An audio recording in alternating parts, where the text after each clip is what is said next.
So good evening, everyone, and welcome to the third and final lecture in the lecture series about Josephus Flavius.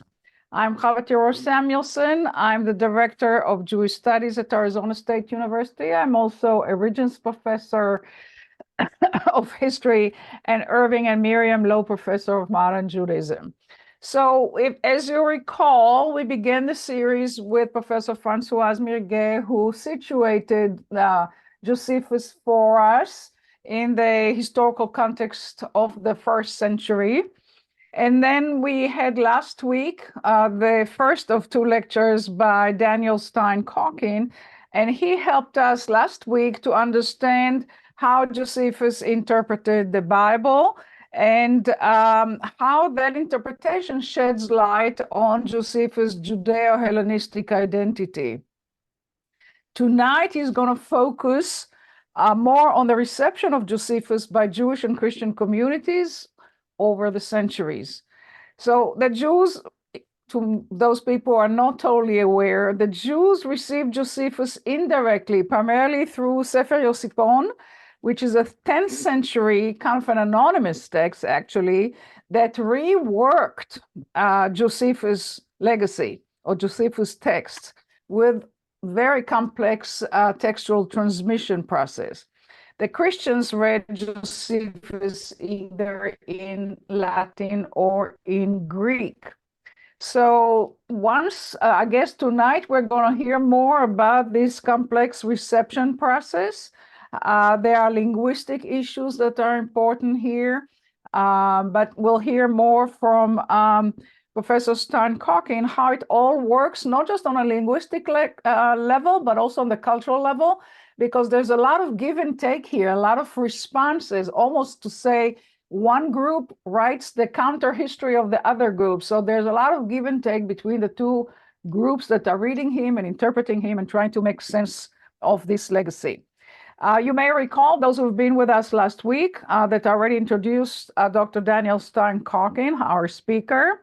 But let me say briefly that he holds a PhD from Harvard University in Renaissance intellectual and cultural history. He has taught at Yale, at University of Oregon, UCLA, and the University of Greifswald in Germany. He has offered numerous courses on various aspects of the Jewish tradition from antiquity to the present. He specializes in humanism and Hebraism in the Renaissance, in Jewish-Christian relations in the Middle Ages and the early modern period, and in the transformation of Jewish literary and visual motifs. Of course, that transmission and transformation is over time. So his ability to trace cultural development over centuries, really over centuries, not just decades, makes his scholarship so special and so distinctive. And tonight he's going to help us understand better the complex legacy of Josephus. So, Daniel, the screen is yours. Well, I'm certainly going to do my best to accomplish that. No easy task, but thank you for the introduction. Thank you all for being here. It's great to have so many of you back, and maybe there's some who are joining for the first time, in which case I hope you will revisit the earlier lectures, mine from last week and Professor Mirguet's from 2 weeks before.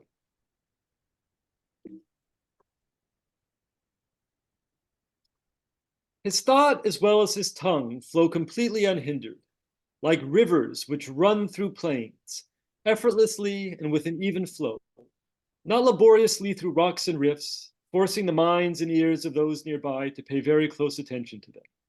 And it flows with water both clear and drinkable. So wrote the 14th century Byzantine polymath Theodore Metocrates in describing the works of Josephus Flavius that have been the subject of our last two lectures. But his metaphor of Josephus as a powerful and potable river might just as well have been directed at the reception of these writings. For nearly 2,000 years, they have been the subject of nearly continuous attention and esteem, and have inspired countless spin-off texts of all sorts, additional histories, poems, dramas, and novels. I even heard a few years back about a musical that has been written based on Josephus's life. So stay tuned, perhaps we'll have an opportunity to see that performed at some point. The church father Jerome described Josephus as the Greek Livy, endowing him the status as the greatest of the historians writing in the Greek language. Josephus occasionally made it onto lists of fathers of the church, as if he were a Christian. And early manuscripts of the Peshitta, the Bible of the Syriac Christian tradition, presented the sixth book of Josephus's Jewish War. That's the book in which Jerusalem falls and the temple is destroyed. They presented that book as the fifth book of Maccabees. In other words, Josephus, even in some contexts, made it into scripture. In the early modern period, Josephus was the second most translated and published historian after Tacitus. And in our own time, Josephus's popularity has hardly abated. To offer one striking example, the legendary country singer Johnny Cash was a devoted fan. John Carter Cash, his son, reports that his father's copies of Josephus were hand annotated and rigorously studied. Josephus has even sometimes ended up receiving credit for things that had nothing at all to do with him. In Syriac manuscripts, the name Aesop was corrupted into Josipos, leading to attributions of fables to Josephus. And we'll talk today when we come to Josephus about another text that Josephus didn't write, although in that case had a hand in that was attributed to him. So in short, we might well describe Josephus as the second most successful Jewish writer of the first century. And in saying that, I'm ranking him only behind Paul. Maybe one can make an argument that Josephus is the most successful. Certainly he's way up there. He's had an extraordinary run that is hardly yet done. But as you may have noticed, all of my stops on the Josephus River, to evoke again Metakites' analogy, thus far have been in Christian territory. This is not to say that Josephus has not enjoyed a rich reception among Jews. He certainly has. And if you go today to Masada, at the museum, you can pay your respects to a sculpture created in his honor. And in his right arm, he's holding actually a pencil. So, as if to say that's the most important thing about him, what he wrote. Or in Jerusalem or Beersheba, for that matter, you can wander on streets named in his honor. But the Jewish reception begins much later and was for centuries complicated by the emergence in the Middle Ages of a Hebrew chronicle that came to be regarded as having been written by Josephus, even though it was not. And again, that's the Yosipon, about which we'll talk much more later. In short, the trajectories of reception were very different in the two religious communities, but then they actually also overlap because Christians get interested in Yosipon and Jews begin to recover Josephus. And in part, those trajectories are different for reasons that are bound up with the complicated questions surrounding Josephus's own identity and actions, and also his cultural situation. Or are bound up with things about him that were believed to be bound up with his identity or actions, whether or not they in fact were. To make this clearer, for many Christians, Josephus was an ideal witness of Christianity's supersession or replacement of Judaism, and we'll see more on this in just a moment, and they therefore laid claim to him as a de facto or perhaps even de jure co-religionist. By contrast, there were Jews who both spurned Josephus as a traitor and perhaps also a heretic, but many others insisted upon his continued importance, certainly when we come to modern times, and proudly referred to him as our Josephus. For this reason, continuing with the series of questions that have accompanied this program throughout, I entitled tonight's lecture, the final installment of Why Josephus, Who's Josephus, including also the term after lives in the subheading to emphasize the diverse range of receptions of our character. So our task in what follows this evening is to try to make some sense, as Professor Theodore Samuelson anticipated, of a very complicated and rich legacy. Given my own areas of focus, our focus today will be primarily on medieval and early modern, on those periods, but some antiquity and some modernity will be thrown in for good measure. So I'm going to start with the Christian reception, since that really gets underway earlier, and you'll notice in my title, I'll just go back to for a second. You see, I referred to afterlives among Christians and Jews first, because it really starts with Christians first. So there are two main aspects that I want to focus on in thinking about Josephus, the Christian reception of Josephus. There are two main cores, let's say, to how Christians were interested in and and worked with Josephus. So the first, already anticipated, is Josephus as a potential witness directly to Jesus and his messianic stature or significance, with all the potential implications that that might have for Josephus's own religious identity. And as we'll see, that became something that Christians became interested in, trying to figure out who was this character from a religious perspective, Josephus, in light of what he seems to be saying about Jesus. And the second case is Josephus as a witness to the siege of Jerusalem, to the destruction of the temple, in essence, to the fall of the Jews, and how that could be useful from a Christian perspective. So the key, to start with the first issue, we're dealing here with the so-called Testimonium Flavianum. There you see it up there. And this was briefly mentioned by Professor Merguet in our first lecture 2 weeks ago. Testimonium Flavianum, basically the Flavian witness. We could translate it as it's evoking Josephus Flavius, the Flavian aspect of his identity that he took on when he developed his relationship with the Flavian dynasty, Vespasian, especially Titus, and so forth.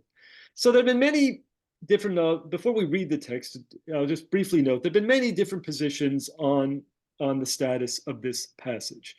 For centuries, it was considered to be authentic. Then in the early modern period, questions began to arise whether it might in fact be a fake. In the 19th century, it was quite typically deemed a forgery. More recently, scholars have wondered if at its core, it might actually, or at least aspects of its core might actually be authentic, but that they were tampered with. And even more recently, there's been an argument that the structure of the text corresponds to how Josephus reworks other source material, suggesting that it might in fact be in some respects authentic, or in fact authentic, and might reflect actually some kind of, perhaps good relations between Jews and Christians and emerging Christians in late first century Rome. I'm just sort of throwing out all the positions that are out there. I don't have a final thought myself as to its status. I don't feel that I've studied the question sufficiently to do so. And as a historian, I'm really interested in the role that the TF, as scholars sometimes abbreviate it, has played over the centuries. I'll just note, though, that when I do look at its context, and it appears in Book 18 of the Jewish Antiquities, text that we talked about at some length last week. And it shows up in a context in which Josephus is referring to a series of tumults that took place in Jerusalem during the governorship of Pontius Pilate, the first prompted by his decision by Pontius Pilate to introduce effigies of the emperor into the city of Jerusalem, thereby offending Jewish sensibilities. So the overall chronological context makes good sense for a text like this. And yet, if you simply remove it from the text, I feel like the passages of Josephus read all the more smoothly, because he goes from one tumult that took place and it was resolved, and then to another tumult or disorder that took place in Jerusalem. So I don't know, I am skeptical as to its authenticity in any form, but as I say, I have no final position. Anyway, let's take a look at the text. About this time, there lived Jesus, a wise man, if indeed one ought to call him a man. For he was a doer of incredible deeds, and was a teacher of such people as accept the truth gladly. He won over many Jews and many of the Greeks. He was the Messiah. When Pilate, upon hearing him accused by men of the highest standing amongst us, had condemned him to be crucified, those who had in the first place come to love him did not give up their affection for him. On the third day he appeared to them restored to life, for the prophets of God had prophesied these and countless other marvelous things about him. And the tribe of the Christians, so called after him, has still to this day not disappeared. It's worth noting that regardless of the status of the Testimonium Flavianum, its authenticity, there are two other passages, this also briefly came up 2 weeks ago, that are relevant. There is a brief reference in Book 20 of the Antiquities to the brother of Jesus, who was called Christ, whose name was James.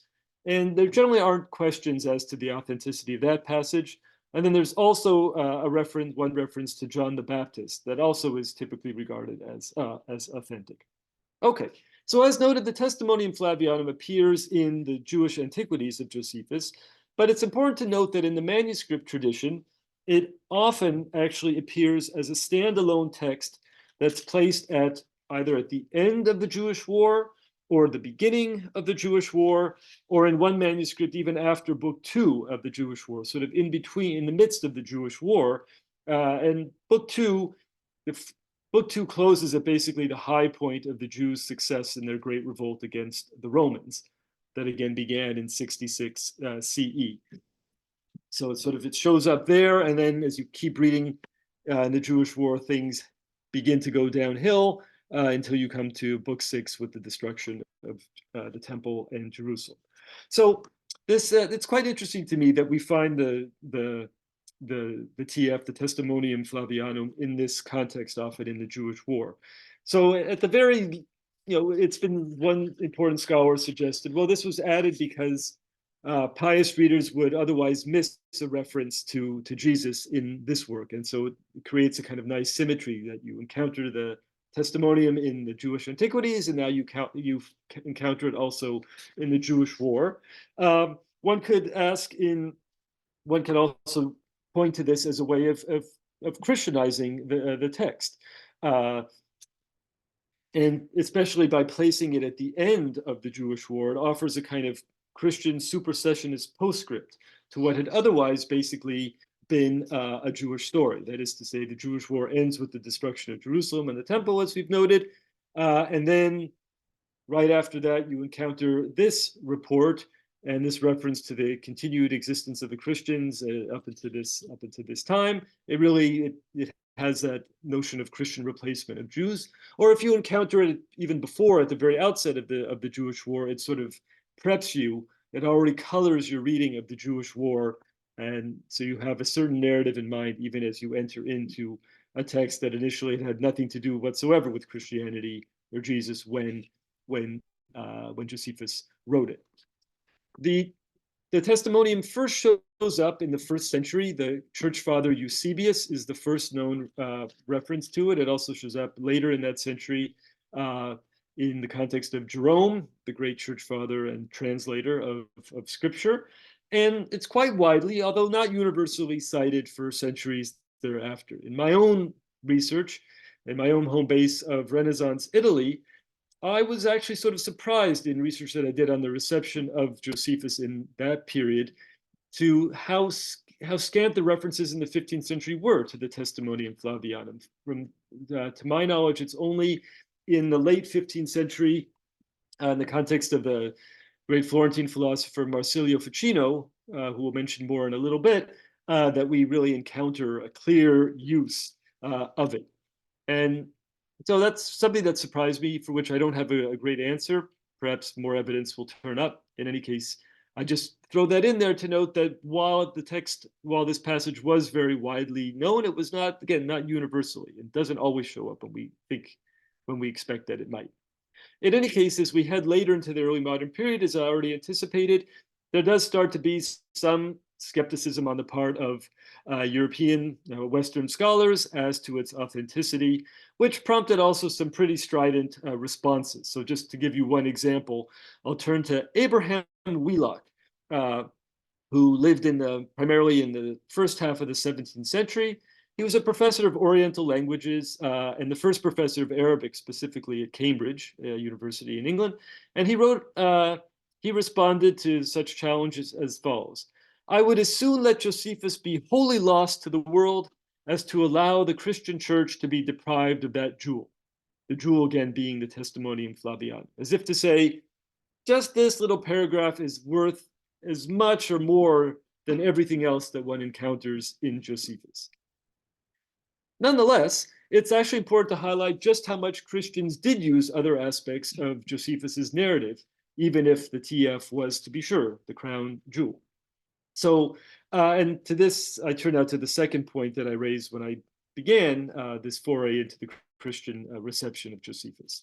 So one key text to note is the 4th century rewriting in the form of a somewhat shorter text, so a kind of summary / rewriting of Josephus's Jewish War, that's known as De Excidio Urbis Hierosolitano, on the destruction of the city of Jerusalem, This is a text that was erroneously ascribed to an author, Hegesippus, and hence it's known today as, the authors referred to as pseudo-Hegesippus. So this rewriting of the Jewish War did sort of what juxtaposing the testimonium next to the Jewish War basically does, but except it did it throughout. It really transformed the Jewish War into an anti-Jewish text, into a supersessionist Christian text. It turned the Jewish War, the story of the Jewish War, into the story of the fall of the Jewish people, basically the end of their historic theological role in world history, which, to go refer briefly back to what we talked about last week, was not at all Josephus's intention in writing the Jewish War. And it's very clear from his later texts that appear a generation later, the Jewish Antiquities and on the Antiquity of the Jews, or as it's more commonly known, Against Apion, that Josephus very much still adhered to the viability, the value of Jewish scripture, which he retells, as we spoke about in the Jewish Antiquities, and to the viability of Jewish traditions and Jewish law. I didn't mention last week, but the second book of the Against Apion actually offers a summary of, as Josephus refers to it, the Jewish constitution, and the Jewish political structure as outlined in the Torah, and Josephus presents it in a very positive light. So just to recap and clarify what I'm saying here, it's very clear from Josephus that despite the destruction that the Jews experienced at the end of the Great Revolt, that they still had a future, that they still had a viability. And that comes across, as we talked about last week, the way that he very suggestively, but not quite explicitly, evokes a prophecy reported in the book of Daniel, Daniel 2, that anticipates the fall of the Roman Empire in the future and its replacement by the Jewish eschatological regime or situation, let's say. So that's very clear in Josephus, but obviously from a Christian perspective, for Christians, it was very, very tempting and very helpful to be able to try to use Josephus's narrative in the Jewish War to basically highlight that the Jews were now being replaced by the Christians. So I'll give you just a few specific examples as to how that exactly functions. Just a potpourri of authors and what they say on this front. So just to give you a sense of sort of how widespread this is in all the different kinds of places where it turns up, I'm actually going to start with the great Italian Renaissance poet and author Petrarch. Here we're in the 14th century, who he refers very positively to Josephus, a man of no little authority, and notes that the degree of destruction in Jerusalem at the hands of the Romans was so great, the number of dead so unbelievable, such that a religious man can hardly doubt that the cause of such evils was Jewish impiety and their failure to recognize Christ. Ficino suggests comparing between the prophecies that the predictions that Jesus had made as to the destruction of Jerusalem with what actually happens as reported in Josephus. And he says, someone who does that will not be able to have any doubts concerning the divinity of Jesus. Again, late in the 15th century, same figure, Marsilio Ficino, this important philosopher, but also, as we see, religious polemicist, in a work entitled On the Christian Religion, he makes numerous references as if he's directly addressing Jews to Josephus Vester, your Josephus. And he's interested in drawing other evidence from Josephus to try to make this point. So he notes that the prophet Haggai prophesied that there would be a tremendous earthquake in the Messianic, as a kind of prelude to the Messianic or eschatological era.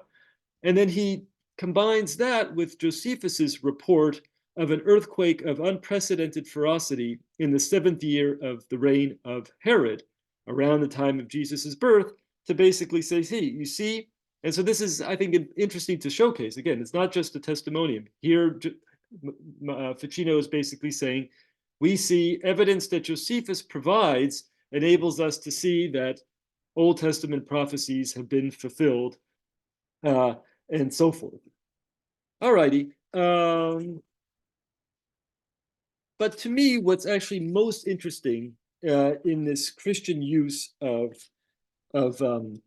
Josephus is the manner in which Christians explore or address the issue of, well, what kind of a character is Josephus, given that he makes this kind of statement, given that we believe that he makes this kind of statement about Jesus.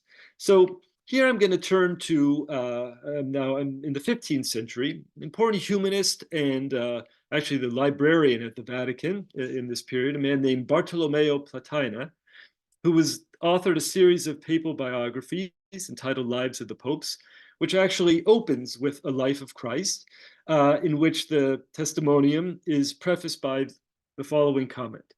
Just as the Gospels and epistles are replete with the deeds of Christ, so are the books of those who abhorred his life, habits, and teachings. As if to say, yeah, okay, of course our holy books, our New Testament reports all kinds of things that Jesus did, but in a way, even better proof for the authenticity and the messianic status of Jesus are the fact that the books of someone like Josephus, who comes from the Jews, who rejected his life, habits, and teachings, also make the same kind of point.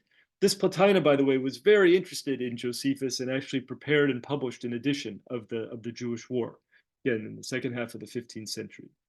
So, though Platina refers explicitly in this context elsewhere to Josephus the Jew, he does clearly admire the ancient historian, reporting, in accordance with an ancient tradition that actually goes back to Eusebius, that a statue of Josephus had been erected in Rome around the time that he was there in recognition of his glorious genius. Platina adds that it was surely a well-deserved one. In other sources, we have the idea that Josephus, despite being Jewish, he couldn't help but reveal the truth about Jesus. And we have sources like this from the late antique period. I'll present one in just a moment, but I'll just note that this is interesting to me because it is in this time period, you often have allegations from Christians that Jews can't be trusted, that when they translated the Torah, the Pentateuch, the first 5 books of Moses, into Greek, in what we refer to today as the Septuagint, they did so in such a way that they obscured certain Christological hints or elements that you encounter, that you can find in the original Hebrew. So then it's interesting to see that Josephus is really highlighted, and it's actually a great many Christian authors who emphasize his trustworthiness, even though he's Jewish. So here I'll just an example of this. Theodoret of Cyrus, a 5th century Byzantine theologian, who in his exegesis on the book of Daniel, so it's obvious that the Jews of today add to their other impious acts the blasphemy of endeavoring by the denial of the prophecy, in this case of Daniel, to obscure the unambiguous testimony to the coming of our Savior. And I'm just going to skip here. Now to the fact that the Jews of old used to call blessed Daniel the greatest prophet, the Hebrew Josephus is a notable witness who, while not accepting the Christian message, could not bring himself to conceal the truth. So as you see, the way that Theodoret understands Josephus is, that he was not a Christian, he was Jewish, he didn't accept Christian belief, and nonetheless, he couldn't help himself in a way, but reveal the Christian message in the form of this of the testimony. So if the likes of figures like Theodoret, Ficino, Platina conceived of Josephus as an individual Jew who nonetheless had access to and respected the truth, couldn't conceal it, some later authors explored the possibility that he belonged to and reflected a particular class of Jesus-believing Jews from his time. A striking example of this comes from the early 16th century Franciscan Pietro Galatino, who was also a noted Christian Hebraist and Kabbalist. And okay, you have it out here, great. And the work that this is from is called On the Secrets of Catholic Truth. And I just want to note about Galatino that he was very invested in demonstrating that Christian truths were lodged in Jewish sources. And we'll see how this is relevant for what he tries to do as we read these passages. So The Testimonium Flavianum is from Josephus, whom the Jews esteem greatly. These two excellent men, and here he throws into the mix the first century Jewish Alexandrian philosopher Philo and Josephus, though they wrote in Greek, were both Jews and avid emulators of their fathers' traditions, and would not have had such an opinion of Christ. They would not have said the kinds of things that Josephus says in the Testimonium, nor would they have reported so truthfully those things they said about him, unless they had rightfully understood that these things had been predicted about the Messiah by the prophets. So it's not just that that Josephus couldn't reveal the truth, he actually had some deeper understanding. So Galatino. For this reason, there can be no doubt that if they wrote such things in Greek, that if Josephus wrote such things in Greek, they must have written much more in Hebrew, explicating the law and prophets. For they both were skilled in letters and initiated into the Holy Scriptures from the very cradle. For this reason, it seems reasonable to believe that aside from them, there must have been many others at that time who had the proper opinion of our Lord Jesus Christ and wrote truthfully about him, drawing from the law and the prophets. In announcing this expectation of much more Hebrew writing, I'd like to suggest that Galatino is attempting to evade the inconvenient fact that the Hebrew counterpart to Josephus, the Yosipon, about which we heard a little bit, and in just a moment we'll hear much more, lacks any comparable passage to the Testimonium Flavianum. When Jesus is mentioned in this work, and there are some variants in which stories about Jesus are briefly reported, it's in a very negative light. Galatino does not appear to have any particular argument as to why the testimony would be absent, and he doesn't mention the Yosipon explicitly anywhere, so far as I'm aware. Yet, given how well known that text became in this period, it is near impossible to imagine that he was not aware of it. Indeed, I take his reference to Josephus, whom the Jews esteem greatly, as a roundabout way of acknowledging the text of Yosipon without explicitly needing to do so. Reference it directly, because otherwise, where does he get this idea that the Jews esteem him greatly? But if he knew that the Jews are actively reading Yosipon and copying his manuscripts and so forth, then that would be a good explanation. Asserting that Josephus wrote much more in Hebrew than the little Testimonium Flavianum in Greek enabled Galatino, however awkwardly and tendentiously, to negotiate this difficulty of the absence of anything in Yosipon, or better, to evade it entirely. And what was at stake for him, really, in the De Arcanis was, as I alluded to before, the value of Hebrew source material as sources for Christian truths. So taken at face value, the case of Josephus and the Testimonium Flavianum seemed to basically suggest the opposite. Here you had an ancient Greek Jewish source with no known Hebrew equivalent, exactly not the kind of thing that someone like Galatino and other Christian Kabbalists at that time wanted to show. Thankfully for Galatino, Josephus presumably offered some help on this score as well, since, as Professor Miguel noted 2 weeks ago, at the very close of, you noted, I believe, we'll come to it from the Yosipon, at the very close of the Judean Antiquities, Josephus announces his plan to compose a 4-volume work on, among other topics, the opinions that we Jews hold concerning God and his essence. Now, these works apparently were never written, or at least we have no record of them, but I suggested that they would offer for someone like Galatino the sense, see, there were definitely other things that Josephus wrote, and he was Jewish. I mean, it's reasonable to presume that he wrote things in Hebrew, and surely, he would have dealt with these topics there. One other thing that Galatino claims, and it gets to the point of how Christians were thinking about and understanding who exactly Josephus was. He claims that after Jesus' resurrection, the Jews were divided into 3 types. There were 3 communities. There were those who were willfully blind and rebuffed Jesus. There were those who believed in him, and there were those who believed in him and yet maintained the traditional Jewish practices. And it's tempting here to suggest that Galatino is in essence replicating Josephus's own tripartite division of Jews into Pharisees, Sadducees, and Essenes. Now he has a sort of a new tripartite division, and he places Josephus in the category of those who acknowledged Jesus' messiahship, but did not wish to abandon the Mosaic Jewish law per se. So again, here it's not just Josephus as an individual who had a particular hunch about the truth.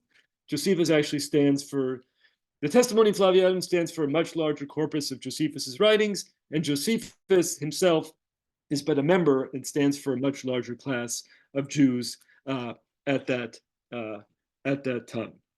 Okay, one final observation regarding Galatino, and then we'll turn to the Jewish reception of Josephus. So it's curious that without any evidence whatsoever, a number of early modern scholars, including the famous late 17th, early 18th century English translator of Josephus, William Whiston, and William Whiston's translations of Josephus are still actually quite widely read and available today. So Whiston and a bunch of others came to regard Pietro Galatino as having been a Jewish convert to Christianity.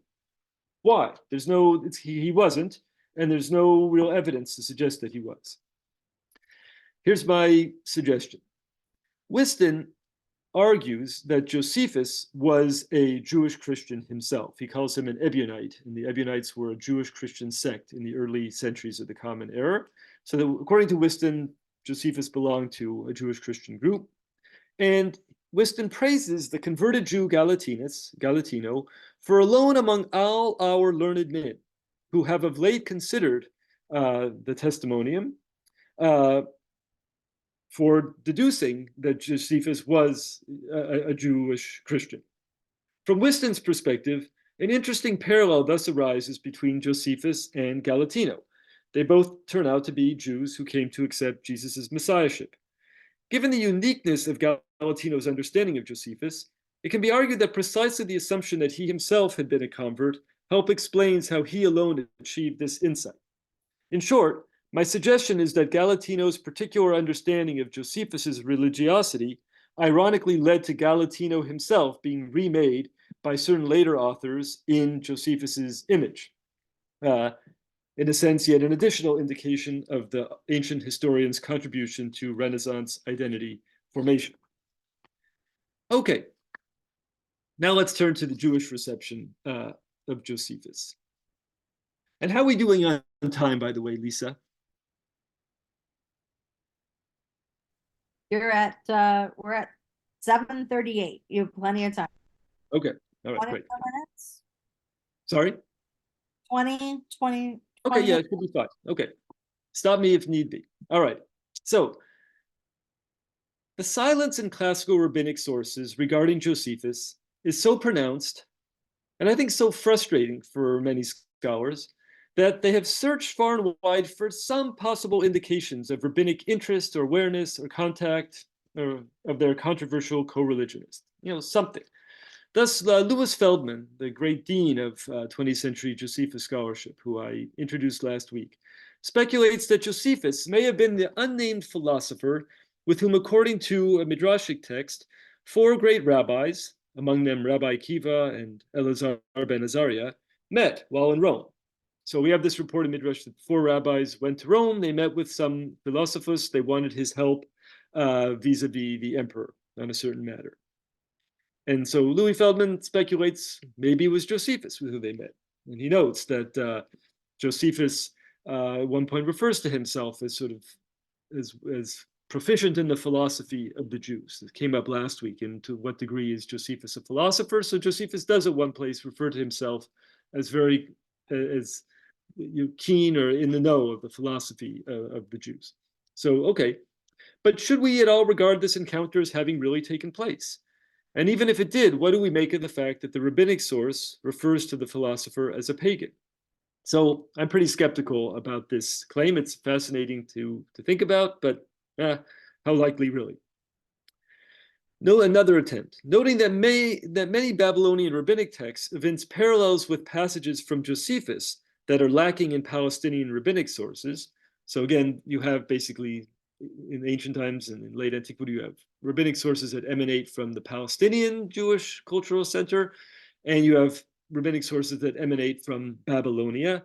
And it's been noted that there are quite some substantial parallels between things that Josephus writes and things that show up in Babylonian rabbinic sources that are not present in Palestinian sources. So noting this, Richard Kallman, scholar of rabbinic literature, posited the introduction into Babylonia of the writings of Josephus, or of traditions used by Josephus during the mid-4th century. So that suggestion is tantalizing, that the rabbis might have actually had some access to Josephus's writings. But then in his subsequent clarification of what he has in mind, he inclines more to the view that both Josephus and the rabbis are drawing on a common body of traditions, which again leaves us back to where we started, that barring some new find, the inescapable conclusion seems to be that really for centuries after Josephus wrote, there's really no indication of Jews reading him. In explaining how Jews eventually recovered access to Josephus, permit me to paraphrase the French Enlightenment philosopher Voltaire's famous quip that if God did not exist, it would be necessary to invent him. Since Josephus, in essence, did not exist for the Jews, they, in essence, invented him, or at least one Jew invented him. Allow me to explain. And here we come to the aforementioned Sefer Yosipon, which wonderfully is since last year, finally available in English translation. This was a real lacuna in terms of the availability of Jewish literature in the English language. I mean, just amazing, really, that it took so long for it to be translated, and now we have a translation, and from Stephen Bauman, one of the great scholars of the work, and that's great. So what is this work? What is the Yosipon? It's a Hebrew language chronicle, book of history, that basically runs from the 6th century BCE, around the time of Esther and Daniel, to the fall of Masada, so to the end of the Great Revolt. Though the very beginning includes a table of the nations that draws heavily upon Genesis. So the author is an unknown figure who lived 10th century southern Italy, possibly as early as the late 9th century. There's some debate on that front.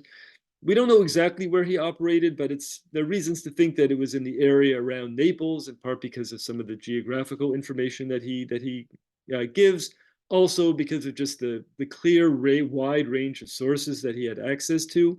So it must have been near some kind of major, center of learning. And in the Naples area, you have also a lot of monasteries that were preserving and disseminating a lot of important texts, including ones that we know that he used.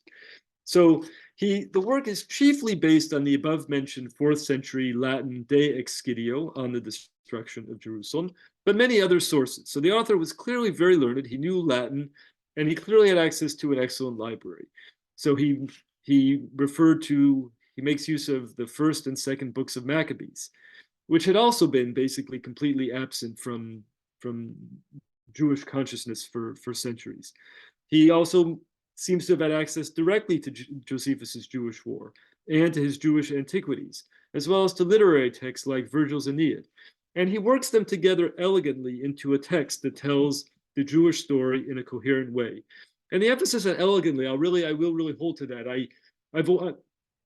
I would not call myself an expert on Yosipon by any stretch, but there are a couple of sections that I have really done some close work on, and it is very interesting, I think, the manner in which he's able to weave together his different sources into a coherent and elegant narrative. And one of the things that this book does that's also very, very important and was very influential is it connects the Jewish story with the overarching story of world history.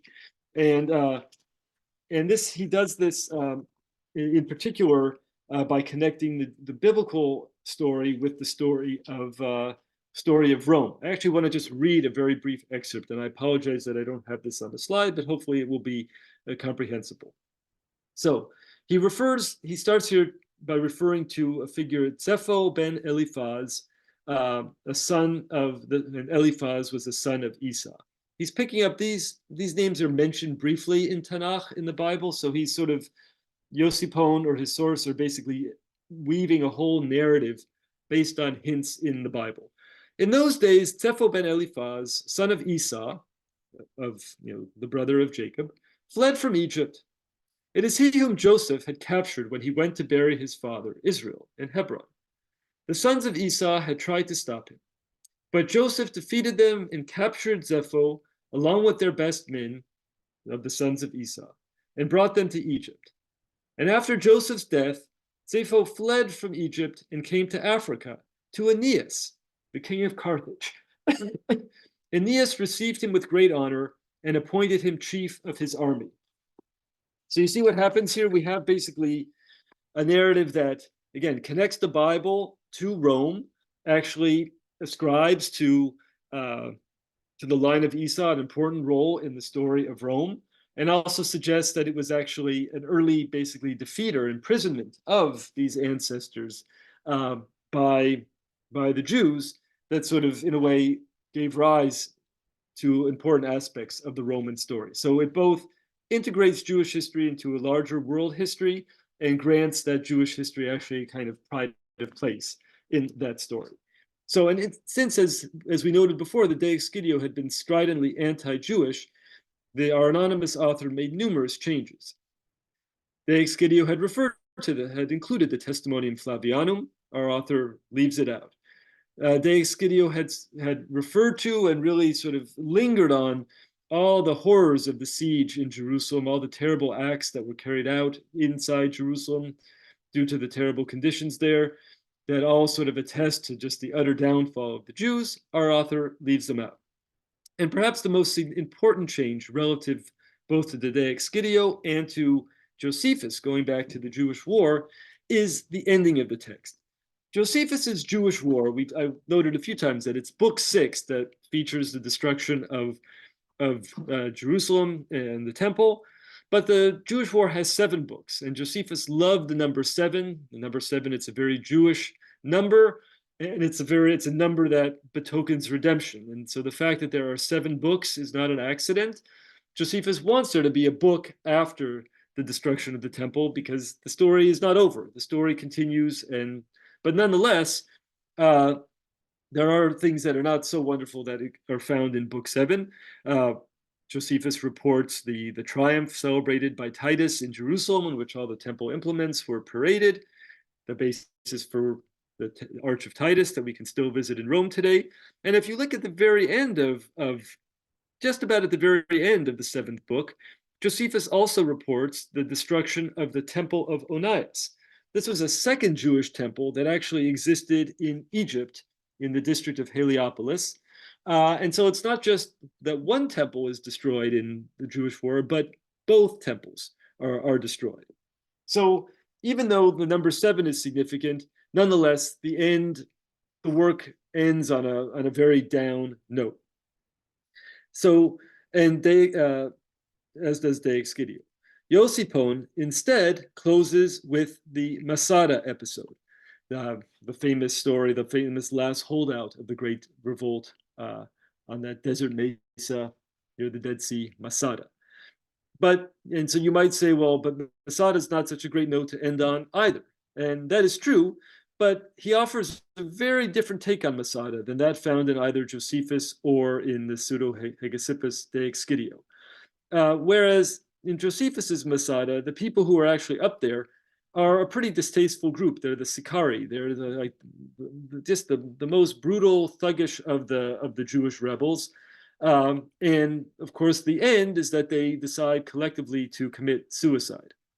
Instead, Josephus has just sort of a general, not particular group of Jewish fighters, so not the Sicarii, and they resolve to fight heroically to the last man. So instead of a collective suicide, they actually go into battle, fight heroically against the Romans, and that is their end. And actually, just I'm going to read again a brief section from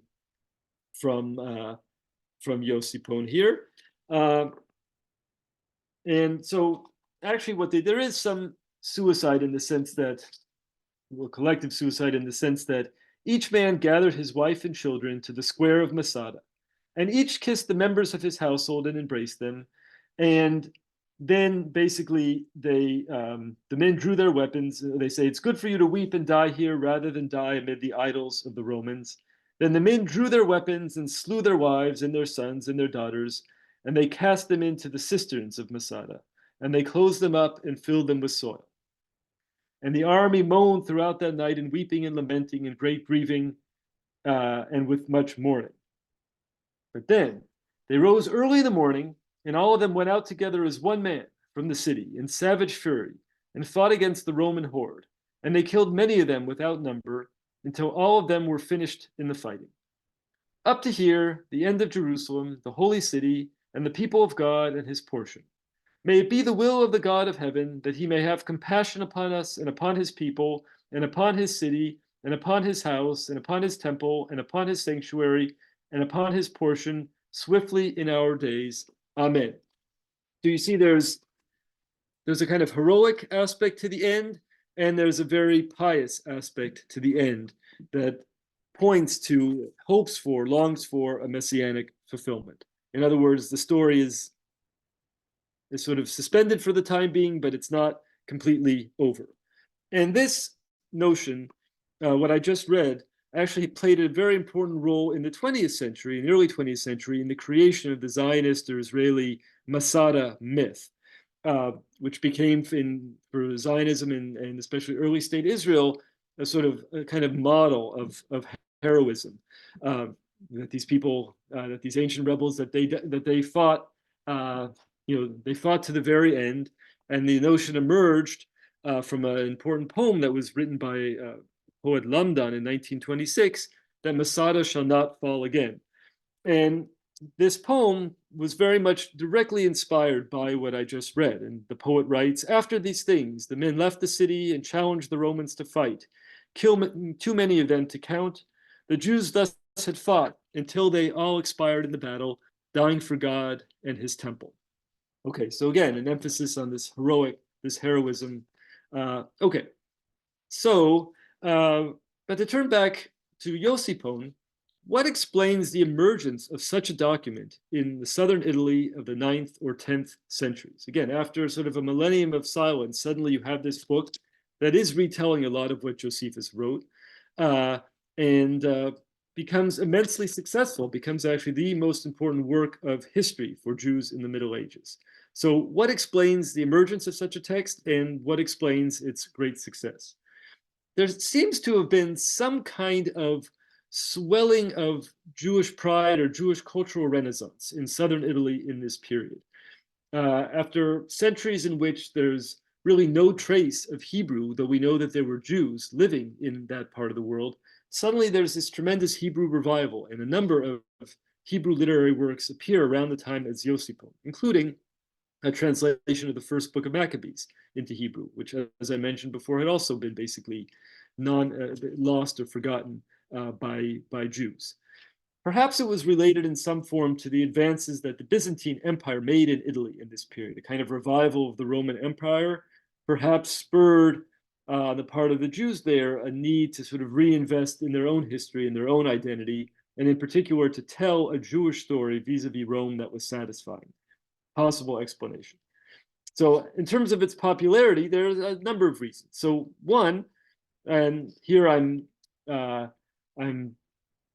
drawing upon the great contemporary scholar of Josephus, Saskia Dönitz, who notes, as I mentioned, it was basically the only source for post-biblical history in Hebrew at that time period. The way that it told of the destruction of the temple offered a kind of reassurance.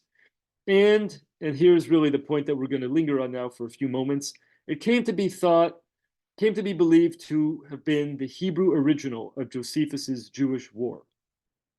So how did this happen? Why did this happen? As I mentioned, the author of Josephus is anonymous to us. We have no idea who he was, and he has no interest in revealing to us who he was, but he doesn't claim that he was who he wasn't. That is, he does not make any claim that it was Josephus who was the author of the work, not at all.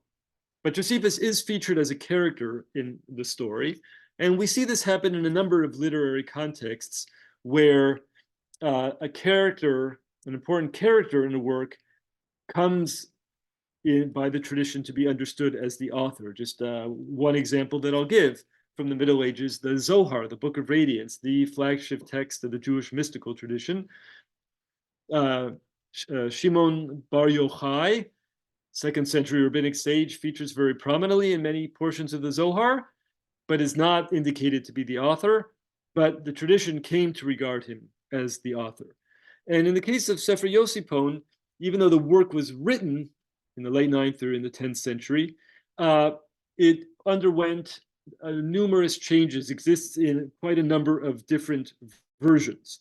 And in subsequent versions, initially, there was a kind of implicit sense that Josephus was the author. And then in the later versions, really with the third version, third main sort of kind of version of the text, it then becomes explicit and even announced, at the very outset of the work that this is the book that Josephus authored. Though he's referred to specifically, the name is Yosipon ben Gurion, or Yosef ben Gurion.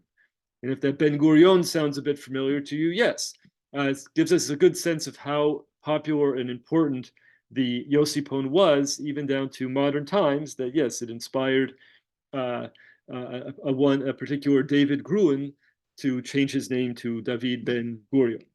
Okay, so part of, I think, what also led to this notion that Josephus had been the author of the work was something, this is what Professor Muguet referred to 2 weeks ago, that at the outset of the Jewish War, Josephus refers to the fact that he had earlier written another version of it that he sent to the barbarians in the East. Now, probably that version was in Aramaic, but there were some who, you could make an argument that maybe, that it may have been in Hebrew, and that also, that may have played some awareness of that tradition may have played some role in the dissemination of the belief that this was a text that was by Josephus himself. Okay, so, and in a further fascinating wrinkle, it was not only Jews who came to prize the text of Yosipon. Yosipon was translated into very many languages itself, studied by European scholars, and in a parallel to what I noted earlier with regard to Josephus's Jewish War in the Syriac tradition, Book 6, entering into the scripture in a few early manuscripts, the Ethiopic version of Yosipon is recognized as canonical to this day by both the Ethiopian and Eritrean Orthodox Tewahedo churches. So another fascinating, I think, wrinkle in the story. So, and then I just also want to note in one variant, there's actually a somewhat different close. The story goes on a little bit after Masada, and it's reported, we have a certain report about Josephus in Rome, which I find quite fascinating, and so I want to share that with you here. So here it is. Titus said to Joseph, "Choose for my entire kingdom a place to settle, and I will give it to you." Josephus chose the southern edge of the island in Rome, the Isola Tiberina, and the river Tiber surrounded it on every side, and he built houses there for all his family, and a midrash for Torah to pray there. So I find this report fascinating because what it shows is that this particular version of Sefer Yosipon is actually using the text to create a kind of founding story for the Jewish community of Rome, which for sure pre-existed Josephus's time, but there were and still are families who claim that their origin in the city of Rome goes back to the time of the Great Revolt, that they were brought back with Titus. And we also know that the area close to the one little island that's in the Tiber River in Rome, the Trastevere neighborhood, and also the island itself were centers going back, deep into history, were centers of the Jewish presence in Rome, and that there was actually a synagogue there in the Middle Ages on the south side of the island. And in fact, there's a synagogue there today on the island. So it's quite fascinating again that the text Yosipon in this particular variant offers a kind of founding tale for the Jewish presence in Rome. It's a little bit almost like kind of parallel to the Yochanan ben Zakkai story vis-a-vis Vespasian, that Vespasian offers him, something in exchange for predicting that he's going to become emperor, and Yochanan ben Zakkai asks for the opportunity to create a place for Torah study in Yavne, near the coast of of the land of Israel and Palestine. And so here we have something a little bit similar, albeit in the diaspora, in the major diaspora center, Rome. Okay. Another thing that gets really interesting when thinking about the Jewish reception of Josephus is what happens when Jews start to become interested in the real Josephus and realize that the Greek or Latin Josephus is not simply a translation of Josephus. That is, the texts are very, very different. So, and we have the irony that the book, which originally had no pretense of being Josephus's book at all, came to be seen in some quarters as the superior version of Josephus, superior because Josephus could say things in Hebrew among Jews that he supposedly could not have in Greek among Gentiles. So for an example of this notion, we turn to Isaac Abravanel, 15th into early 16th century statesman, biblical commentator, who in another passage wonders aloud if Josephus really wrote the Testimonium Flavianum. He sort of hears about that, he encounters that, and is skeptical. And with regard to a particular matter concerned with biblical chronology, he goes on at somewhat greater length. And the context is our old friend Daniel, the book of Daniel, and Daniel's prophecy about a period of 70 weeks of years, or his understanding of a prophecy that goes back to Jeremiah. I don't want to get into the nitty-gritty of the chronological question itself, but just trust me that how you interpreted these 70 weeks of years were relevant for Jewish Christian interpretations of ancient history, and whether the close of this prophecy time coincided with the life of Jesus, in which case it would seem that Jesus was the fulfillment of Daniel's prophecy, but if it didn't, then Jesus was not the fulfillment of Daniel's prophecy. In any case, Abravanel objected to how Josephus handled this whole matter, felt that they undermined the Jewish position, but had a convenient explanation, and I quote, "Josephus did this only to propitiate the Romans, for he was unable to gird himself amidst his enemies to disagree with that which was commonly believed by them. For, when he found himself in Rome amidst kings and dignitaries, in order to placate and flatter them, he wrote things that pandered to the biases that they held due to their false premises." All right, it's quite a striking statement. Basically, just to summarize, Abravanel is saying that, okay, Josephus wrote all these things. I don't agree with it. And basically, it's not even really what Josephus thought. Josephus, he was in a situation where he couldn't really say exactly what he believed. He needed to propitiate, he needed to flatter the people among whom he was living, who were supporting him, and so forth. So he pandered to their biases, and that explains why he wrote what he wrote. So this is also fascinating for two reasons. Since Abravanel himself had worked as a diplomat, he is in a position to advance such an argument because presumably he knows what that world is like. And at the same time, in making such an argument, it actually casts sort of fascinating light on Abravanel's own activity as a diplomat. One sort of feels Abravanel talking about himself in talking about Josephus. So, but to continue this, it wasn't always the case that in noticing the differences between Josephus, the Greek Josephus, and Josipon in Hebrew, that Jews favored Josipon. So Azaria de Rossi, very important scholar in Italy in the 16th century, in Mantua in the north of Italy, he read both and did not deny that there was a basic legitimacy to Josipon, but clearly saw the Greek Josephus as the much more serious, the much more mature text, and the much more intact text. He seems to subscribe to an argument that some people were making at the time, that Josipon had been in a way sort of corrupted or changed by all kinds of insertions and modifications. All right. And then as we head later into 17th, 18th century, there's the Jewish recovery of the actual authentic Josephus gathers steam, and we encounter Jews who are inclined to refer to him as our Josephus. And if we come to the 20th century, even if there's some discomfort about Josephus's behavior in the Great Revolt, in abandoning the revolt and becoming an advisor to the Romans and so forth, there's a clear recognition of Josephus as just a tremendous source of information. In a way, just as Christians have long valued Josephus as a source of information about that period, to which they put a kind of Christian spin on, as we saw in, say, a text like the De Excidio on the destruction of Jerusalem.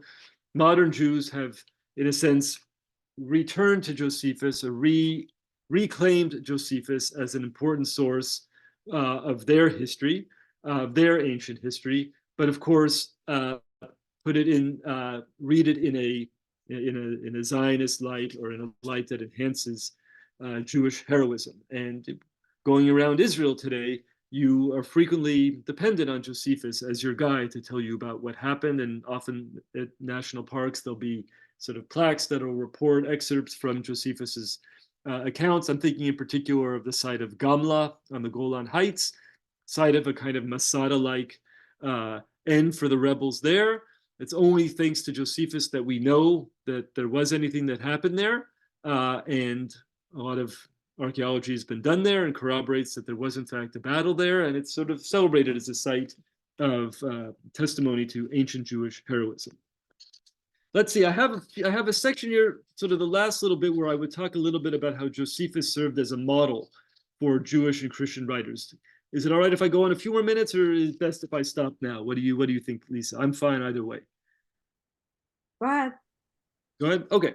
And so listeners, obviously, come and go as you like. I apologize if I'm going on too long for you, but hopefully this last little section will be interesting. This, I'm sort of in a way stepping back now from the question of who's Josephus, Christian or Jewish takes on Josephus in general, to just sort of look at how individual authors, scholars engaged with the figure of Josephus. What kind of work could Josephus's complicated hybrid identity do for them, or his attainments as a historian? So the first person I want to talk about here is a figure. It's really actually hard to know what to call him. So if the author of Josipon, we don't know who he was. He never gives us any indication. The guy I'm going to talk about now has too many names for his own good. His original name was Shmuel ben Nissim Abul Faraj. He was born in Sicily in the mid-15th century, at a time when there was still a very substantial Jewish community. Sicily, on the island of Sicily, some 60-odd communities, and it was an Arabophone community. It was a Jewish community that was speaking Arabic, hence you hear that in his name, Shmuel ben Nissim Abul Faraj.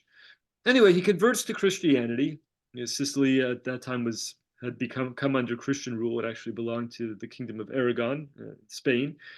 And so he initially took on the name Guglielmo Raimondo Moncada, after the godfather of his conversion. After a failed tour as Hebrew instructor at various German universities, our Moncada or Shmuel, whatever we want to, Raimondo, Guglielmo, whatever we want to call him, ended up in 1477 in Rome, where he remained for at least 6 years. And in 1481, he was really a brilliant guy, a tremendous scholar, and he developed close working relationships with Christian scholars. So in 1481, he develops a reputation and is invited in 1481 to deliver a Good Friday sermon on the Lord's Passion in Rome before a papal audience. So it doesn't get any better than that. Quite amazing. Excuse me, for a convert who have gotten to that point. And it was on this occasion, so far as we know, that he first identified himself with the name Flavius. And in the autograph in the manuscript of the sermon, the name appears both at the beginning and at the end. And some of you may be familiar with this figure by the name Flavius Mithridates. That's the name by which he's most commonly known. He had an especially famous working relationship with the great 15th century Florentine philosopher Pico della Mirandola, for whom he translated just a tremendous amount of Kabbalistic material, sometimes freely translated, sometimes, in fact, inserting all kinds of Christological elements into these texts, because he knew that Pico wanted to find Christological stuff in Kabbalah. Pico was like Galatino, who we talked about in this regard earlier. One important scholar, Saverio Campanini, an Italian scholar, contemporary, really probably a great scholar of Christian Kabbalah. he refers to Flavius Mithridates as having a forgery factory, basically, just churning this stuff out. In any case, it's quite striking to me because here he is in Rome. He's a Jew who's converted to Christianity. He's still sort of, his work is basically still very much bound up with his previously Jewish identity as a Hebrew instructor, as a scholar providing access to texts and so forth. And it's when he's in Rome that he takes on the name Flavius. I can't help but think that he basically was thinking about Josephus, who's actually mentioned on a few occasions in this sermon, and seeing himself as a kind of latter-day Josephus, or using Josephus to help think through his own identity. So just to run with this for a moment, like Josephus, Flavius had in essence switched sides, gone over to the Romans. Like Josephus, Flavius was the beneficiary of Roman patronage. And like Josephus, Flavius functioned as a mediator between his two worlds. In his case, focusing primarily on the translation and explication of Jewish texts. In interpreting Jewish sources in a Christological light, Flavius flattered his Roman patrons, just as his ancient predecessor had done, in offering Jewish support and justification for Roman domination. So I don't know. I'm quite convinced that he had Josephus in mind, and that Josephus helped him actually reframe his own identity and helped him settle on the name that ultimately became the name by which he was best known. All right, two more examples quickly. 16th century Jewish historian Yosef HaKohen, who was arguably the most important Jewish historian of the early modern period. He writes a book called The Chronicle of the, there he is, Chronicle of the Kings of France and the Kings of the House of Othman the Turk. So it's basically a history of France and the Ottoman Empire. And he, in the preface to this work, he notes, "For my entire people knows that no author has arisen in Israel like Yosipon the priest, who recorded the war of the land of Judah and of Jerusalem. The writers of memory ceased in Israel, they ceased, until I, Joseph, did arise, who arose as a writer of memories in Israel." So, anyway, so just very quickly, this reference to, yeah, should I wrap up? Lisa? Yeah, I don't. I think you're fine. Oh, I'm fine. Okay. So this reference to ceased in Israel, they ceased in Israel. This is, he's evoking Deborah's cry, the song of Deborah, that deliverance ceased in Israel, from the famous song of Deborah in the book of Judges. And it's in doing that, I mean, it's a lovely biblical passage and very powerful rhetorically, but it's almost as if he's implying a little bit that delivering, that because historical chronicles, because history ceased, deliverance ceased in Israel. So he's almost, I think there's an implicit claim to the value of historical writing. And of course, he's celebrating himself as, in a sense, a resurrected, metaphorically speaking, resurrected Josephus. And of course, his name helped him in that, because just as Josephus was Yosef HaKohen, he was a member of the priestly class. So are the 16th century Yosef HaKohen was. So it makes sense that he would sort of see Josephus as a kind of model figure for him. And then one more instance of this, and we won't read all of that, I promise, just to show that it wasn't just for Jews that Josephus could function as a model scholar or historian. I turn here to the 15th century Byzantine politician and historian Michael Critobulus, who wrote a detailed account of the rise of the Ottomans and the fall of the Byzantine Empire in 1453, known as the History. And as a contemporary Byzantine historian, Theophili Kampianaki has noted, both Josephus and Critobulus related the loss of a city landmark for their nation, entered the service of the conquerors, and created their work supported by the patronage of the new rulers. So this Critobulus, basically, he understood that the Ottomans were on the rise, that Byzantium was going to fall, accepted it, went over, offered his services to the new rulers, and then on their support wrote a great history of the fall and destruction of the fall of the great city of his tradition, of the Byzantine Empire. And I'll just sort of note here quickly that the key point that he makes is that not everyone, it's not the case that the entire people should be held to be at fault in the fall of the nation, but only those who have badly and wrongly misused their opportunities. They alone should justly be held responsible, and the nation itself should not be condemned. So this is interesting because he's writing this, he's a Christian and he's writing this. And so it shows a very different take about Josephus's, a very different take on thinking about Josephus and about the fall, even not only of the Byzantine Empire, but also of the Jewish state or the Jewish rebellion in the past, because that's precisely, he gets this idea precisely from Josephus, who had emphasized the thuggery among some of the rebels and the tyrants among the Jewish people who were responsible for the disaster. But of course, as a whole, insisted upon the viability and the value and the rightness of the Jewish way. And indeed, our Byzantine author goes on to say, this is what Josephus, the Hebrew, a truthful man well acquainted with the facts, recognizes in his book about the capture of Jerusalem.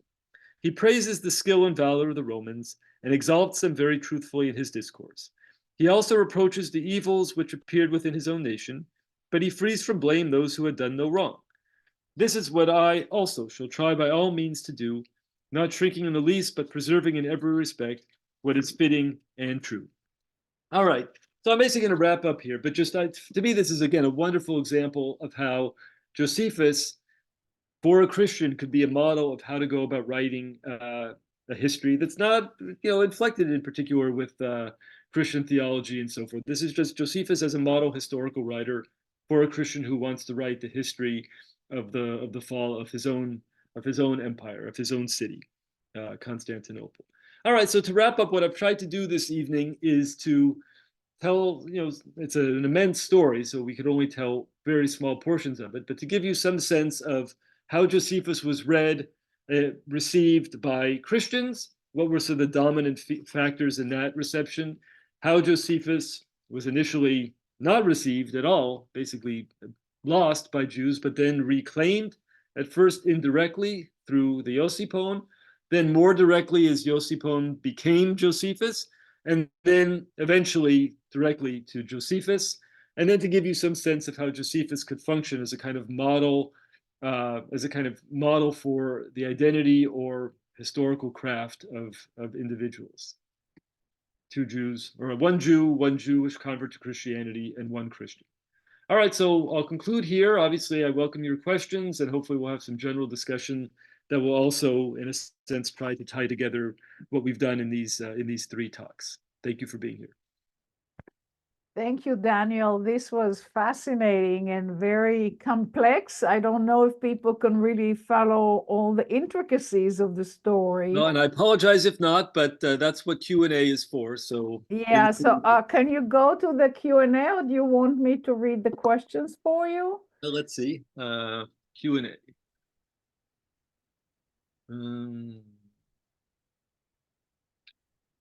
All right, so Daniel, stop sharing your screen so that okay. presentation. Yeah, okay, that's good. Yeah. Let's see. Okay.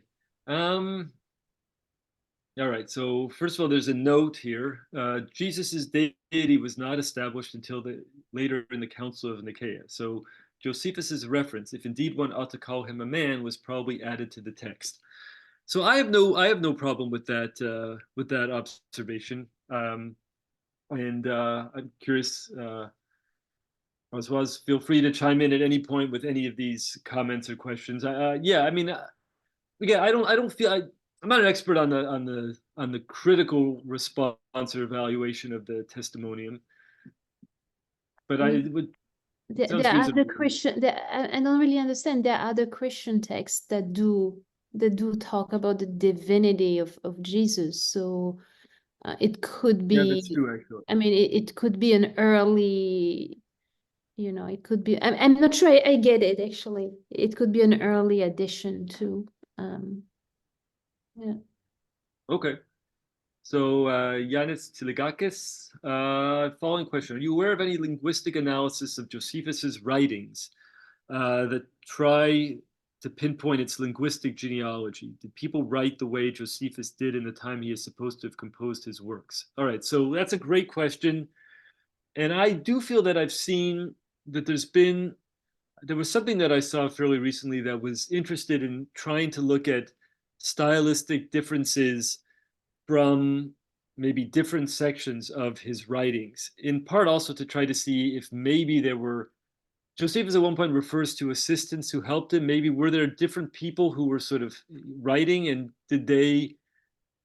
was their Greek somewhat different, and the kinds of texts, Greek classical works that they were referring to somewhat different, such that we can get some sense there.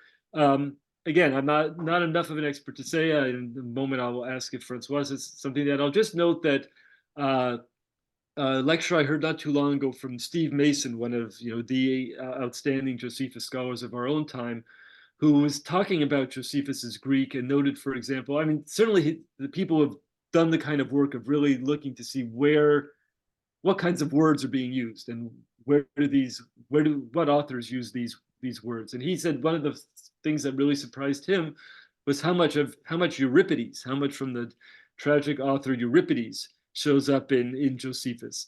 So, and again, there is this one scholar who very recently tried to revisit I alluded to it briefly, the whole question of the testimony of Flavianum, and makes an argument that the way that the writing very much replicates what Josephus does. I haven't had a chance to explore it in enough detail to really evaluate it in favor or against.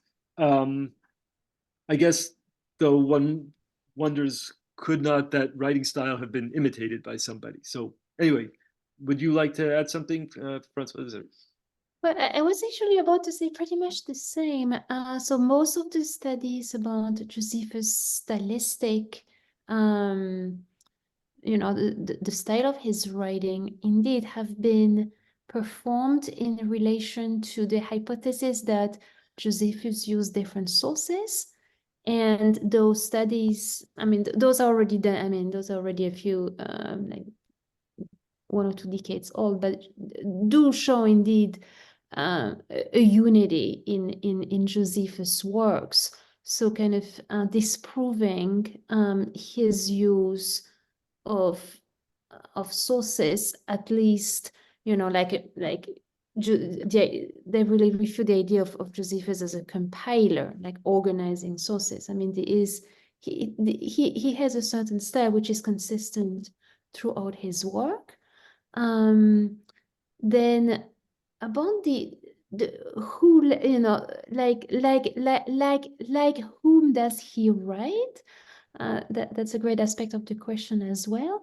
So yeah, there are influences of other historiographers, such as Polybius. I talked a little bit about that in my lecture, but also Dionysius of Halicarnassus, and I think that Dr. Kokin mentioned that last week, if I am correct. That's interesting because they have very different styles, and so you see kind of a creative take there. Also Thucydides as well. And yes, I totally agree about the tragic authors as well. Euripides, Sophocles, yeah, Louis Feldman. Dr. Kokin talked about him today and last week, did some fascinating studies about tragic influences in Josephus' style. Yeah. Indeed. And in my own work, but it's not a stylistic analysis at all, but I often also noticed parallelism of vocabulary, lexicon between Josephus and Diodorus Siculus. I mean, they're more or less, also a Hellenistic historiographer. Yeah. So he's writing like the historiographers of his time. No, great. So let's see, there's I think it's more of a comment here. Abarbanel was not exactly making a great leap of conjecture by suggesting that Josephus was afraid of being canceled in one way or another by those with authority over him. Yeah, fair enough. But it's still cool to see it there. I find. I mean that Abarbanel offers this insight, I think, into himself and makes this claim about Josephus, especially given that it's interesting from the perspective of our understanding, our recognition today that Josipon was not by Josephus, but was rather a work unto itself with a unique author. So this notion that Abarbanel had, that Josipon was sort of gave us insight into really what Josephus the Jew really thought and felt, and Josephus is more what Josephus felt comfortable to say for public consumption. I mean, we have quite a different view today, actually, as it's come out in these presentations, in the sense that we see indications of Josephus is saying things or hinting at things for his Jewish audience, even in Josephus's actual works. And of course, Josipon is a different story unto itself. Did Cordoba, as a scholarly center for Jewish learning, produce any medieval writings derived from Josephus? So there is, hold on just a second. There are other Spanish historical writers, Jewish, who made use of Josephus, and I'm trying to remember if Cordoba is the right context here. And sorry, my head is just so full of various things. Cachavelo is the contemporary scholar who has worked on the person who I want to mention, and I'm trying to remember the name of the medieval historian. Hopefully, it'll come to me in just a second.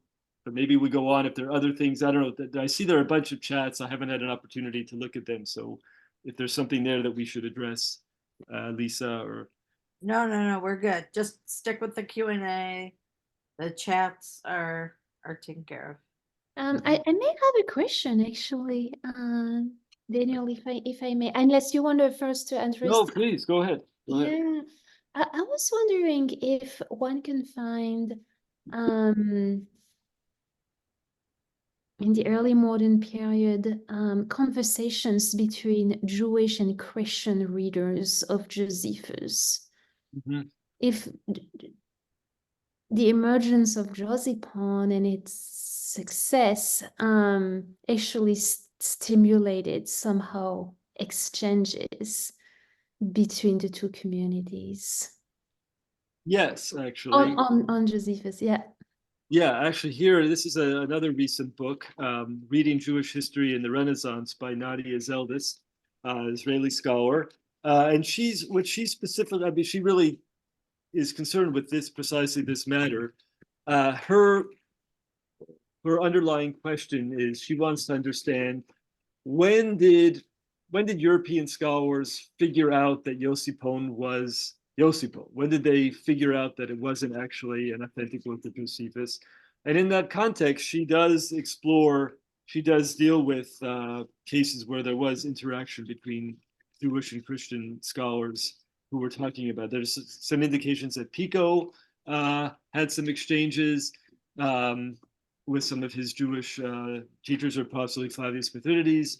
Azari de Rossi seems to have been, paying close attention to things that the German scholars, Sebastian Münster was saying. So yeah, there definitely were indications of this sort of exchange that were happening. And were there debates? Conflicts of interpretation? Yeah, so I'm trying to remember.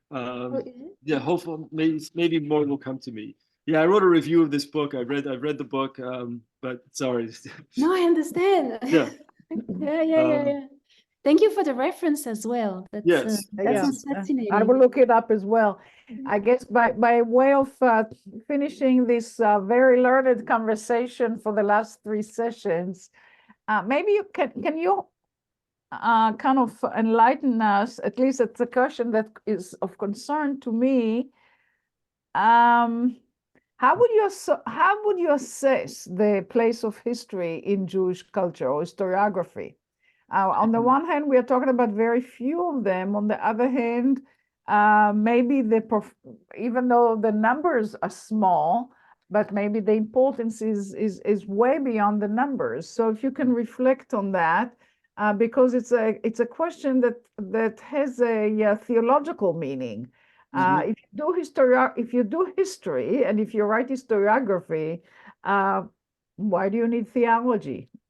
Is there purpose to Jewish history? Is it direction to Jewish history, or not at all? Yeah, and if you're just into theology or rabbinics or halacha, do you need Why do you need what history? history do you need out? I mean, the Yeah. rabbinic notion of mada hava hava, what was, and who cares? Yeah.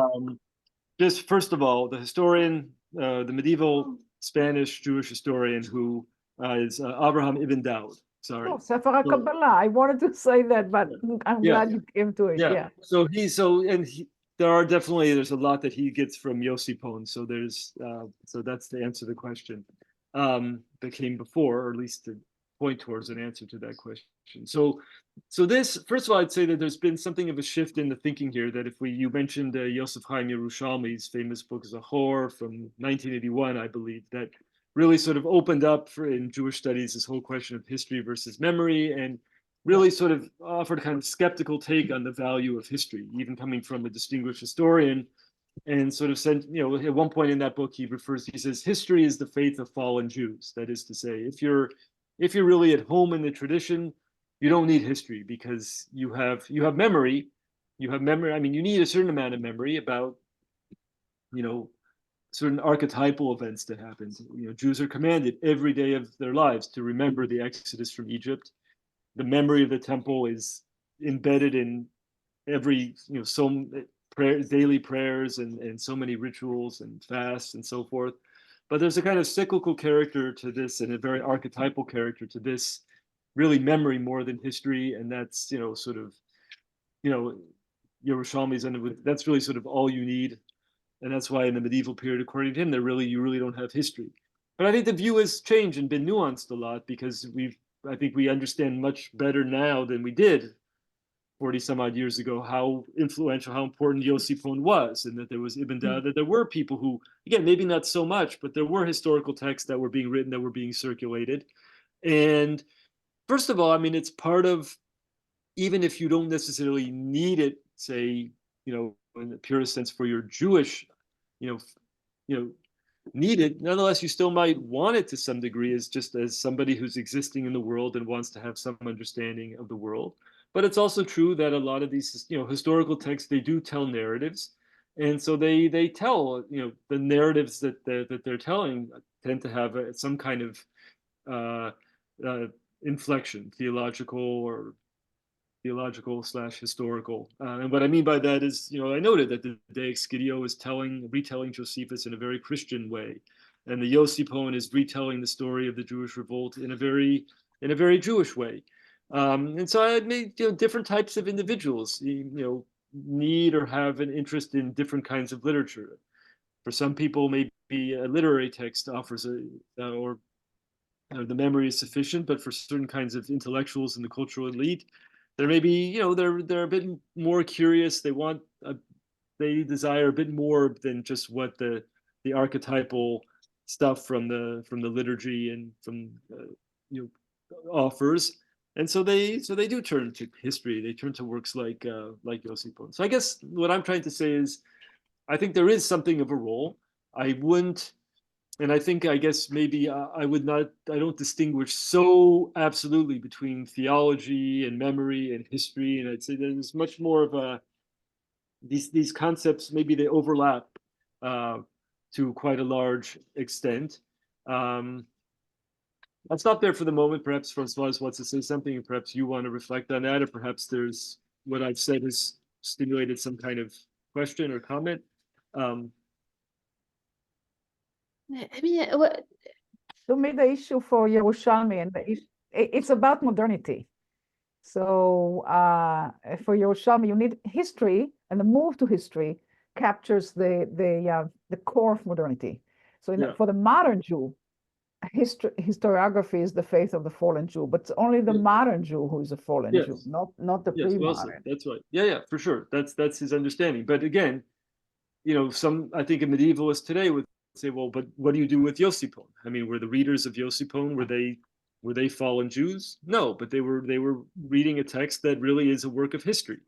It's, again, it has to go back to what I said before, I mean, it has still a very Jewish narrative to it in the way that it ends with this almost as it ends basically with a kind of prayer, as I said, a kind of longing, a hope that God will provide deliverance.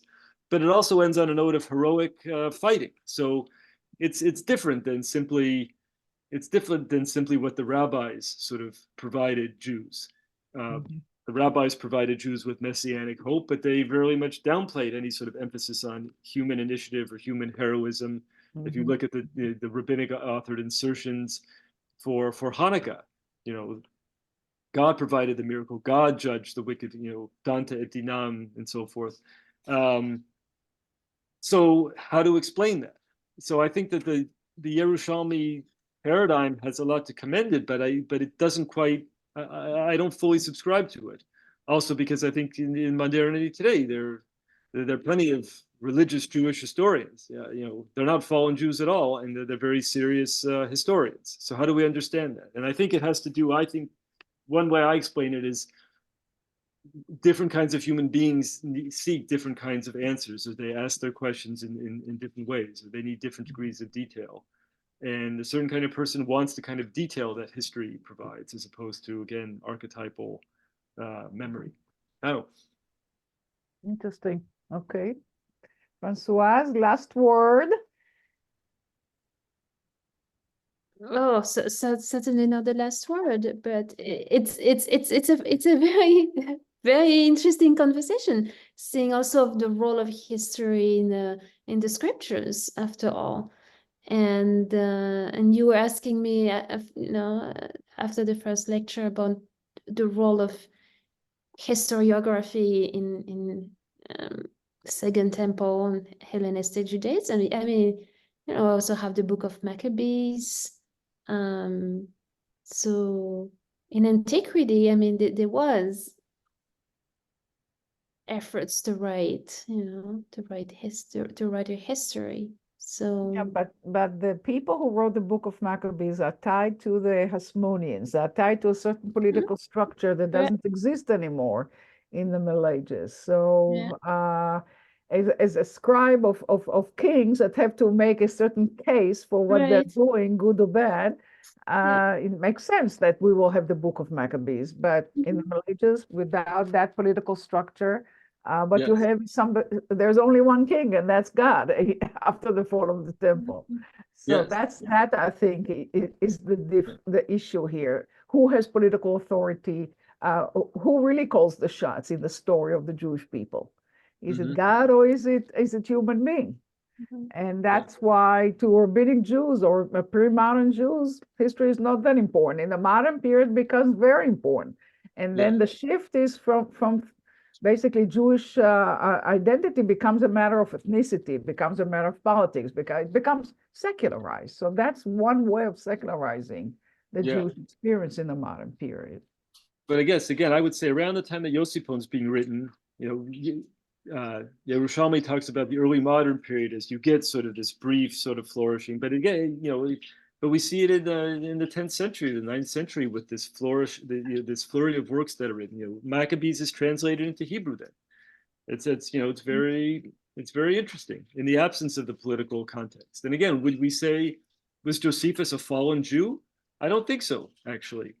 I think there are people who thought about him in such a way, but I don't see him as a fallen Jew. But you mentioned, I want to go back to the 10th century, the point of the creation of the Yosipon in an Arab-speaking environment, right? So the Arab, we think in Sicily that we know that in Sicily. No, but I don't think Yosipon was composed in Sicily. Yosipon, the thought is it was composed in the area of Naples. So I don't think Yosipon was composed in an Arab-speaking environment. It was composed I would say it was composed in an environment in which Latin and Greek were both had sort of a presence, because you certainly had the Latin tradition, you were in the West, but you also, the Byzantine Empire had control in that period, in that region at times, far southern Italy. So you had some Greek-speaking populations. And then we have this Hebrew revival that takes place, in that time. Again, we go from a period where the Jewish tombstones, in a place like Venosa in southern Italy, they're in Latin and Greek for centuries. And then you start seeing tombstones in Hebrew. So there's some really profound historical shift, cultural shift that takes place in that period, that seems related to the desire to translate a book like Maccabees and to write a book like Josephus, which required the author to read a book like the De Excidia. It's very striking. And I suggested that maybe it has something to do with Byzantine influence at that time, but I don't have a good explanation. But it's I think a very important question that really, it's an important historical question that gets to the heart of the deeper question that you posed, Chava, about what is the role of history. But it seems that Josephus is in a place where both are needed, both the traditional religious worldview, the reliance on God, the way the work closes with this kind of, appeal to God, but also a need you need humans to be heroic, to be, sort of engaged in the world politically and so forth. It seems like both of them are sort of needed in a way to sustain an active Jewish identity to the author of Josephus. That's my sense of what the work is doing. And so that reflects a world in which there was a kind of value for politics and human affairs. All right, we don't have to solve all those very complicated questions. Yes. So thank you so much for those who stayed with us throughout the 3 lectures. And in this final and third lecture, I would like to bring to your attention that next month, we're going to have yet another series of lectures, but the focus is going to be on Jewish literature, especially contemporary Jewish literature, not necessarily in Hebrew, as a matter of fact. So Brian Goodman is going to focus on basically responses to Philip Roth in Central Europe, how people in Central Europe read Philip Roth.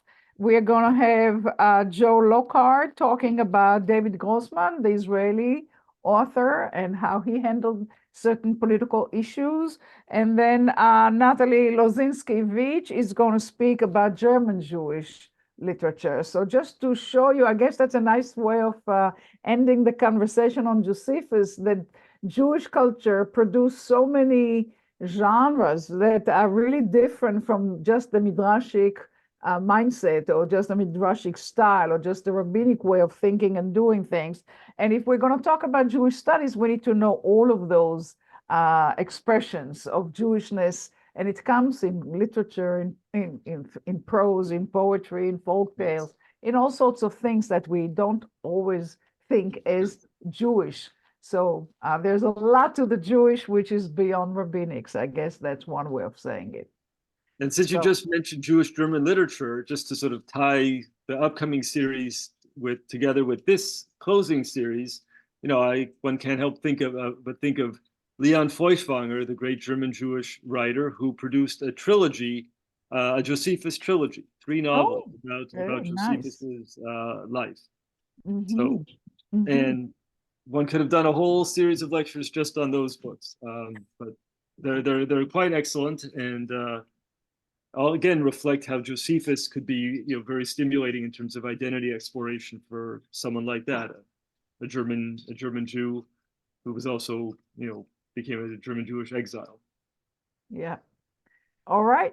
Thank you so much, and good night, everyone. We'll hope to see you On February 6th is the beginning of the Zoom lecture series on Jewish literature beyond the Cold War. That's the title of the series. So that's February 6th, 13th, and February 20th. So good night. Thank you very much. Good night.